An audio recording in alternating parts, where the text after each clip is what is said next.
यदि आप विश्वास में आगे बढ़ना चाहते हैं तो हमारे channel Hindi Bible message and prayer centre को सब्सक्राइब करें, क्योंकि यहाँ पर हम आपको सुबह शाम वचन, प्रार्थना और गवाही के द्वारा उत्साहित करते हैं। यदि आप प्रार्थना नहीं कर पाते और मन में बहुत से सवाल हैं, तो आप हमारे प्रेयर सेंटर में कॉल करके प्रार्थना करवा सकते हैं। धन्यवाद। Praise the Lord. दोस्तों, कैसे हैं आप सब लोग? आशा करता हूं, उम्मीद करता हूं कि आप लोग बहुत अच्छे होंगे, खुश होंगे, आनंदित होंगे। और आप लोगों के लिए एक खुशखबरी है कि हम लोग हर ट्यूसडे को, हर मंगलवार को एक बाइबल अध्ययन सेशन लेके आएंगे। हर दिन मंगलवार को शाम को 6 बजे हम बाइबल अध्ययन करेंगे, क्योंकि बहुत से भाई बहन हैं जो बाइबल अध्ययन नहीं कर पाते हैं, नहीं पढ़ पाते, नहीं समझ पाते हैं। इसलिए हम आपके साथ में आपको सिखाएंगे। इसलिए आप रोज मंगलवार को शाम 6 बजे हमारे साथ में इस बाइबल अध्ययन में शामिल होएं। अपनी बाइबल और अपनी नोटबुक को लेकर हमारे साथ में बैठें और बहुत साधारण शब्दों में मैं आपको समझाने की कोशिश करूंगा, ताकि हर एक व्यक्ति परमेश्वर के वचन को समझ सके, सीख सके। आप मेरे साथ अपनी बाइबल निकाल लीजिए। और एक और सूचना मैं आप लोगों को देना चाहूंगा। यदि आप जवान हैं, यूथ हैं और आपके जीवन में समस्याएं हैं, आप स्ट्रगल कर रहे हैं, आप एडिक्शन में हैं या फिर पाप में अपना जीवन व्यतीत कर रहे हैं, या फिर किसी भी प्रकार का प्रॉब्लम आपके जीवन में है, लव अफेयर में आप हैं, आप संघर्ष कर रहे हैं, आप अपनी बातों को किसी से शेयर नहीं कर पा रहे हैं, तो आप हमें व्हाट्सएप कीजिए। आप हमें यूथ लिखकर व्हाट्सएप करिए इस नंबर पर, और हम आपसे पर्सनली फिर बातचीत करेंगे। आपको उस स्ट्रगल से बाहर निकालने की पूरी कोशिश हम लोग करेंगे और आपके लिए प्रार्थना भी करेंगे। तो इसलिए यदि आप जवान हैं, यूथ हैं, तो आप जरूर से अपना जो समस्या है उसे हमें लिख कर भेजें। हम आपके लिए एक अलग प्रोग्राम डिजाइन करेंगे। हमारे साथ में इस बाइबल अध्ययन में शामिल होइए और अपनी बाइबल नोटबुक निकाल लीजिए और मरकुस रचित सुसमाचार उसका पहले अध्याय से हम लोग शुरू करेंगे। और यहां पर परमेश्वर का वचन कहता है कि परमेश्वर के पुत्र यीशु मसीह के सुसमाचार का आरंभ। इस बुक को लिखने वाला जॉन मार्क है, यूहन्ना मरकुस उसे कहा जाता है। उसने इस बुक को लिखा है, मरकुस रचित सुसमाचार। और जब वो शुरुआत करता है तो वो कहता है परमेश्वर के पुत्र यीशु। यानी कि परमेश्वर के पुत्र का क्या मतलब है? परमेश्वर के पुत्र का मतलब है यीशु का परमेश्वर से रिश्ता क्या है? पिता और पुत्र का है। यीशु की आइडेंटिटी यह है कि वो परमेश्वर का पुत्र है। हालांकि जब हम त्रिएक परमेश्वर के बारे में पढ़ते हैं तब हम देखते हैं कि पिता, पुत्र और पवित्र आत्मा एक हैं, और ये तीनों मिलकर ही परमेश्वर हैं।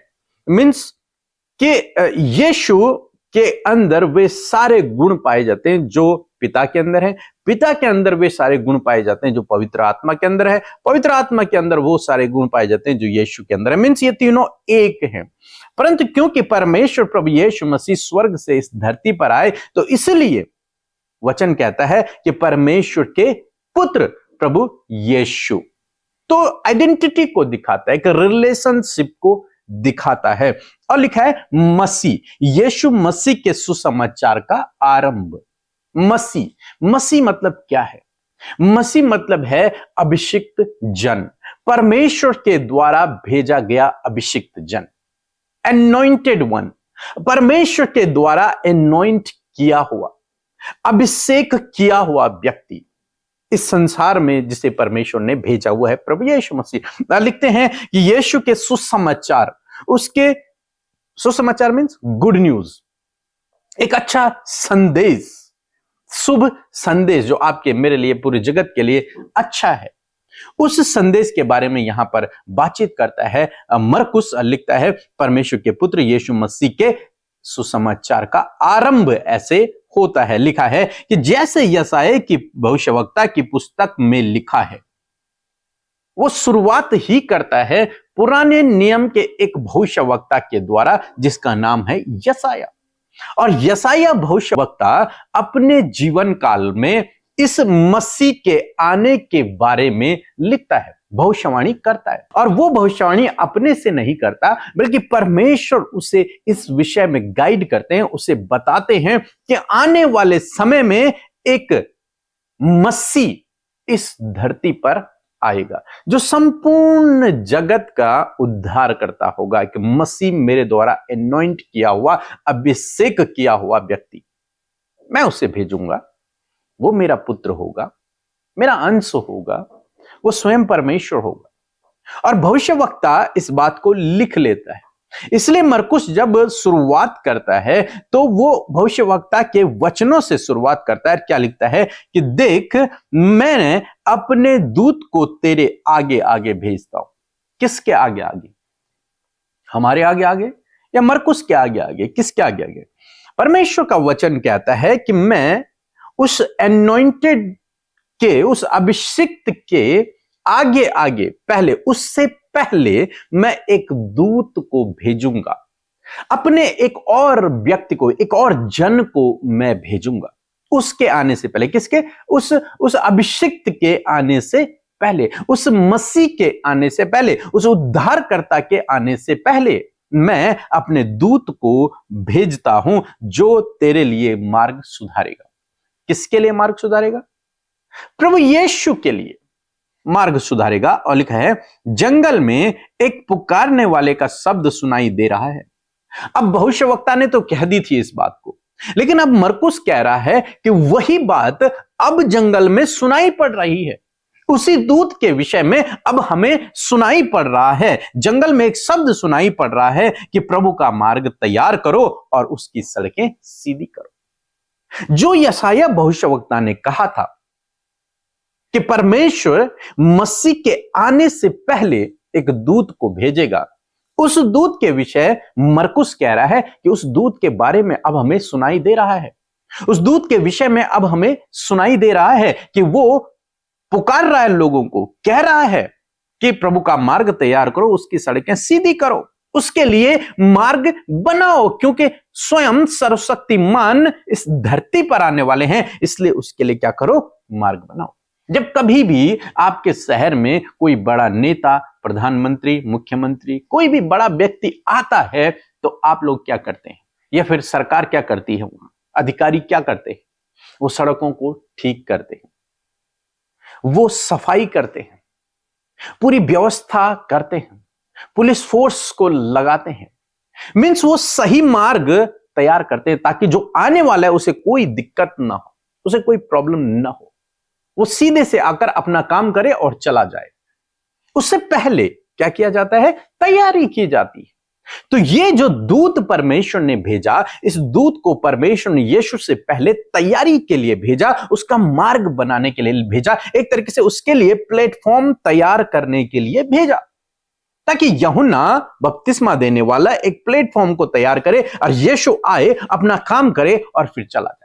कभी भी आपके शहर में यदि प्रधानमंत्री आएंगे तो सरकार क्या करती है या फिर अधिकारी लोग क्या करते हैं? वो तैयारी करते हैं पूरी तरह से, ताकि जब प्रधानमंत्री जी आए तो वो तुरंत से अपना काम करें और चले जाएं, क्योंकि उनके पास समय नहीं है इतना। ऐसे यीशु के पास भी नहीं है इतना समय। इसलिए क्या है कि परमेश्वर ने यीशु से पहले एक दूत को भेजा और उस दूत का नाम है यूहन्ना बपतिस्मा देने वाला। लिखा है 4 पद में, यूहन्ना आया जो जंगल में बपतिस्मा देता था। उसका नाम क्या है? यूहन्ना। और यूहन्ना आया जो जंगल में क्या दिया करता था? बपतिस्मा दिया करता था। अब बपतिस्मा क्या है? बपतिस्मा एक संस्कार है या फिर एक चिन्ह है जब इंसान को पानी में डुबोया जाता है। तो यूहन्ना का एक बपतिस्मा था, जैसे यीशु मसीह का एक बपतिस्मा है, यूहन्ना का एक बपतिस्मा था। अब यूहन्ना क्या करे? यूहन्ना लोगों को पानी में डुबोता था और कहता था कि तुम अपने मनों को फुराओ, अपने पापों से पश्चाताप करो। और जब वो बाहर आते थे तो वो मीन्स परमेश्वर से वो जुड़ जाते थे वो लोग। मीन्स यूहन्ना क्या कर रहा है? इस बपतिस्मे को देने के द्वारा वो यीशु के लिए मार्ग को तैयार कर रहा है। और लिखा है कि और पापों की क्षमा के लिए मन फिराव के बपतिस्मे का प्रचार करता था। क्या करता था? पापों की क्षमा। वो कहता है यदि तुम्हें पापों की क्षमा चाहिए तो तुम अपने मन को फिराओ। मन को फिराने का क्या मतलब है? मन को परिवर्तित करो, मन को, अपने विचारों को बदल दो। अक्सर लोग सोचते हैं मन फिराना, या फिर अगर दूसरे शब्द में इस्तेमाल करूं पश्चाताप, लोग सोचते हैं कि रोना, आंसू बहाना पश्चाताप है। मन फिराना है। यीशु के सामने रो लो, आंसू बहा लो, ये कह दो प्रभु मुझे माफ कर दे, और ये उनके लिए पश्चाताप हो जाता है, मन फिराव हो जाता है। लेकिन मन फिराव का मतलब है कि जिस मार्ग पर तुम चल रहे हो उससे टर्न हो जाना, उससे टर्निंग बैक हो जाना। अब उस मार्ग पर नहीं चलना जिस पर आप पहले चलते थे। मीन्स पहले आप पापमय जीवन व्यतीत करते थे। अब जब आपने यीशु की आवाज को सुना और आपने अपने मन को फिराया, मीन्स अब आप उस पाप के रास्ते पर नहीं जाएंगे। अब आपने मन को फिरा दिया, अपने मन को आपने चेंज कर दिया, अपने विचारों को आपने चेंज कर दिया, अपने डायरेक्शन को आपने चेंज कर दिया है। अब आप किसकी ओर जा रहे हैं? अब आप यीशु के रास्ते पर जा रहे हैं। समझ रहे हैं मेरी बात? एक संसार का रास्ता है, एक यीशु का रास्ता है। बाइबल हमें बताती है एक चौड़ा रास्ता है, एक संकरा रास्ता है। चौड़े रास्ते पर बहुत से चलते हैं, लेकिन संकरे रास्ते पर थोड़े चलते हैं, यीशु मसीह ने कहा। तो जो चौड़ा रास्ता है, यीशु कहते हैं, वो मृत्यु की ओर जा रहा है, और जो संकरा रास्ता है वो स्वर्ग की ओर जा रहा है, वो परमेश्वर की ओर जा रहा है। और यहां पर सारा संसार इस ओर जा रहा है, पाप की ओर जा रहा है, नरक की ओर बढ़ता चला जा रहा है। वो पाप में लिप्त है सारा संसार, हर एक व्यक्ति गुनाहों में लिप्त है। अब यीशु कह रहे हैं या फिर यूहन्ना कह रहा है कि मन फिराओ, इस पापमय रास्ते को छोड़कर अपने मन को परिवर्तित करो, अपने मन को घुमा दो। और जब तुम ऐसा करोगे तो आप इस चौड़े रास्ते पर जा रहे थे, अब आपने अपने मन को घुमा दिया, अब आप इस संकरे रास्ते पर जा रहे हैं जो यीशु का मार्ग है। यह है पश्चाताप करना या फिर मन को फिराना, मन को परिवर्तित करना। यहां पर लिखा मन फिराओ। और जब ऐसा करते हैं तब वास्तव में आपको पापों की क्षमा मिलती है। जब आप मन को फिराते हैं तब पापों की क्षमा मिलती है। यहां पे लिखा कि वो क्या किया करता था? पापों की क्षमा के लिए। यानी कि यदि आपको पापों की क्षमा चाहिए तो आपको क्या करना होगा? मन फिराना होगा। यूहन्ना कह रहे हैं मन फिराना होगा। और बपतिस्मे का वो प्रचार किया था, मतलब मन फिराकर तुम्हें बपतिस्मा लेना पड़ेगा। मन फिराना है और ये स्वीकार करके ये चिन्ह होगा कि हां मैंने बपतिस्मा ले लिया, अब मैं इस पाप के रास्ते पर नहीं चलूंगा, अब मैं प्रभु के रास्ते पर चलूंगा, अब मैं इस पाप में स्वभाव के अनुसार नहीं चलूंगा, बल्कि अब मैं परमेश्वर के वचनों के अनुसार चलूंगा। यह है मन को फिराना, मन को परिवर्तित करना। और यही मन परिवर्तित करने के विषय में प्रभु यीशु मसीह भी प्रचार करते हैं। इसी पश्चाताप करने के विषय में प्रभु यीशु मसीह प्रचार करते हैं और आज तक लोग प्रचार कर रहे हैं। लेकिन प्रॉब्लम यहां पर है, लोग सोचते हैं पश्चाताप या फिर मन फिराने का मतलब है आंसू बहाना, रोना, माफी मांग लेना और बस कुछ दिन बाद फिर उसी पाप में लिप्त हो जाना। नहीं, ये नहीं है। मन फिराने का मतलब है पूर्ण रूप से टर्निंग बैक हो जाना। जब हम बहुत सारे भाई बहनों से मिलते हैं, उनके बारे में जब हम सुनते हैं तो वो कहते हैं कि मेरा जीवन बदल गया। मीन्स पहले पुराना जीवन था, गलत जीवन था, गलत मार्ग पर थे, लेकिन जब उन्होंने प्रभु को जाना तो उनका जीवन बदल गया। मीन्स उनका मन परिवर्तित हो गया। अब वो प्रभु के पीछे चल रहे हैं, इसलिए नया जीवन हो गया, अच्छा जीवन हो गया, आशीषित जीवन हो गया। तो समझिए आप इस बात को। आगे लिखा है 5 पद में हम लोग पढ़ेंगे, और सारे यहूदिया देश के और यरूशलेम के सब रहने वाले निकलकर उसके पास गए और अपने पापों को मानकर यरदन नदी में उससे बपतिस्मा लिया। यहां पर लोगों ने एक विशेष काम किया है, पापों को मानकर, अपने गुनाहों को मानकर यूहन्ना के सम्मुख कि हां हमने वास्तव में गुनाह किए हैं, हम परमेश्वर को भूल गए हैं, हम अपने मार्गों पर चल पड़े हैं, मैंने ये गुनाह किया, मैंने ये, अपने गुनाहों को मानकर स्वीकार करके उन्होंने बपतिस्मा लिया।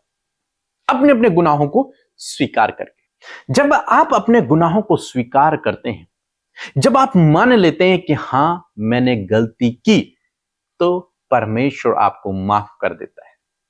आप जानते हैं जब आदम और हवा ने पाप किया था तो उनकी सबसे बड़ी गलती जिसे मैं कहता हूं वो ये नहीं थी कि उन्होंने पाप किया, उन्होंने परमेश्वर की आज्ञा को तोड़ दिया या फिर उन्होंने वो फल खा दिया जिसे परमेश्वर ने मना किया था।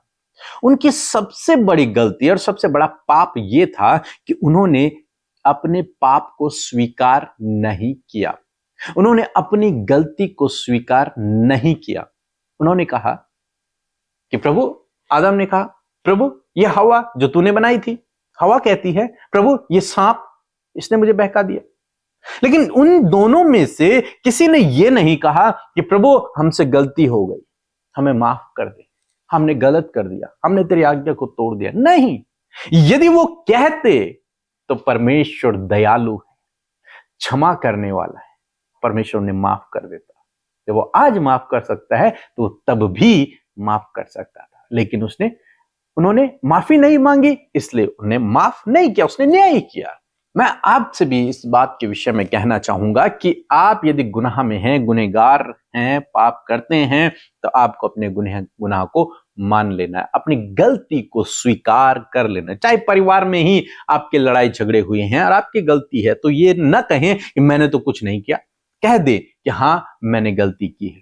जब आप इस बात को स्वीकार करते हैं, एक तो लड़ाई झगड़े वहीं पर रुक जाते हैं, दूसरा लोगों के हृदय में आपके लिए एक प्रेम जाग उठता है, क्षमा दया की भावना जाग उठती है। तो इसलिए परमेश्वर के सम्मुख हो या फिर लोगों के सम्मुख हो, मान लेना ही बेहतर है कि मैंने गलती की है। जब आप ऐसा करेंगे, प्रभु भी आपको माफ करेगा, आपके बड़े भी आपको माफ कर देंगे। 6 पद में लिखा है कि यूहन्ना ऊंट के रोम का वस्त्र पहने और अपने कमर में चमड़े का पटुका बांधे रहता था और टिड्डियां और वन मधु खाया करता था। इतना साधारण जीवन, एक तरीके से कहा जाए एक भविष्यवक्ता है, वो एक परमेश्वर के द्वारा भेजा गया एक दूत है, और कितना बड़ा काम उसके पास है कि वो परमेश्वर के लिए एक मार्ग को तैयार कर रहा है। स्वयं परमेश्वर के लिए, जो इस धरती पर आने वाले हैं, उनके लिए मार्ग को तैयार कर रहा है। उसके बावजूद ये व्यक्ति साधारण सा जीवन व्यतीत कर रहा है, साधारण जीवन परमेश्वर को भाता है। लिखा है 7 पद में, और यह प्रचार करता था कि मेरे बाद जो आने वाला है वह मुझसे शक्तिमान है। यह बात को बहुत कम लोग स्वीकार कर पाते हैं। अक्सर लोग कहते हैं कि मैं सबसे बड़ा हूं, मैं सबसे बड़ा हूं, लेकिन यूहन्ना कहता है मेरे बाद जो आने वाला है वो शक्तिमान है, वो पावरफुल है, वो सर्वशक्तिमान है, वो स्वयं परमेश्वर है, वो सामर्थी है, वो शक्तिमान है, जो मेरे बाद आने वाला है, जिसका मैं मार्ग तैयार कर रहा हूं, जिसके लिए मैं ये तैयारी कर रहा हूं, जिसके लिए मैं तुम्हें ये प्रचार कर रहा हूं, वो शक्तिमान है, वो आने वाला है मेरे बाद, और मैं इस योग्य भी नहीं कि झुककर उसके जूते का बंद खोल दूं। अब सोचो, यूहन्ना उस समय सबसे बड़ा भविष्यवक्ता वहां पर है, उसके अलावा और कोई दूसरा नहीं है। लोग उसके पास जा जा करके अपने पापों का पश्चाताप कर रहे हैं, बपतिस्मा ले रहे हैं, और वो यूहन्ना कह रहा है कि जो मेरे बाद आने वाला है वो मुझसे भी बहुत बड़ा है, शक्तिमान है, और यहां तक कि मैं उसके जूते की बंद भी खोल नहीं सकता और बांध नहीं सकता। इतना दीन, इतना नम्र यूहन्ना ने अपने आप को कर दिया परमेश्वर के सम्मुख। दीनता और नम्रता का जीवन यूहन्ना जी रहा है, दीनता और नम्रता। इन 3 बातों को मैं यहां पर देखता हूं कि पहली बात तो है कि यूहन्ना एक रास्ता तैयार करता है प्रभु यीशु मसीह के लिए, प्रिपरेशन करता है, तैयारी करता है। आज आपको और मुझे, हम सबको, जितने हम मसीह लोग हैं, प्रभु यीशु मसीह के दोबारा आगमन के लिए तैयारी करने की आवश्यकता है, उसके लिए मार्ग बनाने की आवश्यकता है। मार्ग कैसे बनेगा?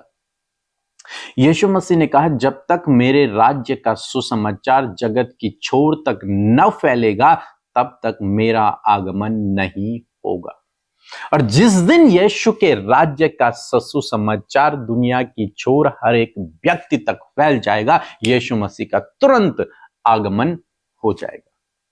आज चाहे हम कितना भी कहें कि अंत के दिन हैं, यीशु आने वाले हैं, लेकिन यीशु तब तक नहीं आने वाले जब तक आप काम नहीं करेंगे। यीशु तब तक नहीं आने वाले जब तक आप उसके लिए तैयारी नहीं करेंगे, उसके लिए प्लेटफॉर्म तैयार नहीं करेंगे, जब तक आप लोगों को उसका सुसमाचार नहीं देंगे कि वो आने वाला है।